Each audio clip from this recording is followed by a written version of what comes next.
சனிக்கிழமைன்றனால school office வந்து leave அப்படியே ஸ்லோவாக தான் வந்து டேவே ஸ்டார்ட் ஆச்சு.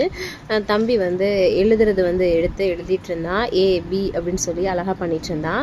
அதுக்கப்புறம் இந்த பபுள்ஸ் வந்து வாங்கிட்டு வந்திருந்தோம். அதை வந்து ஹஸ்பண்ட் ஊற்றிட்டு இருந்தாங்க. சின்ன பசங்க வந்து உடச்சிட்டு விளாண்டுட்டு இருந்தாங்க.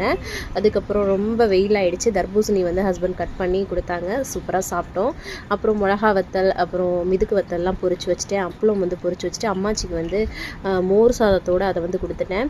நான் வந்து ரச சாதம், வாழைக்காய் கூட்டு, அம்மாச்சி கொடுத்த முட்டைக்கோஸ் கேரட் பொரியல், அப்பளம்லாம் வச்சு சாப்பிட்டுட்டு ஈவினிங்காக நாங்கள் வந்து கோயிலுக்கு வந்து போயிருந்தோம். ரொம்ப சூப்பராக இருந்தது. இதோட vlog வந்து பார்த்திங்கன்னா லாங் வீடியோவாக எடுத்து வச்சுருக்கேன். நான் போஸ்ட் பண்ணுறேன். நம்ம சேனல் நிறைய லாங் வீடியோஸ் இருக்குது. செக் அவுட் பண்ணி பாருங்கள். கண்டிப்பாக உங்களுக்கு ரொம்பவே பிடிக்கும். வெயிட் லாஸ்க்கு நிறைய யூஸ்ஃபுல்லான வீடியோஸ் வந்து போட்டிருக்கேன். செக் அவுட் பண்ணி பார்த்து நம்ம சேனலை சப்ஸ்கிரைப் பண்ணி சப்போர்ட் பண்ணுங்கள். நம்மளோட இன்ஸ்டாகிராம் பேஜ் வந்து டெல்லி தமிழச்சி அஃபிஷியல்னு இருக்கும். அதுலேயும் சப்போர்ட் பண்ணுங்கள். பாய்.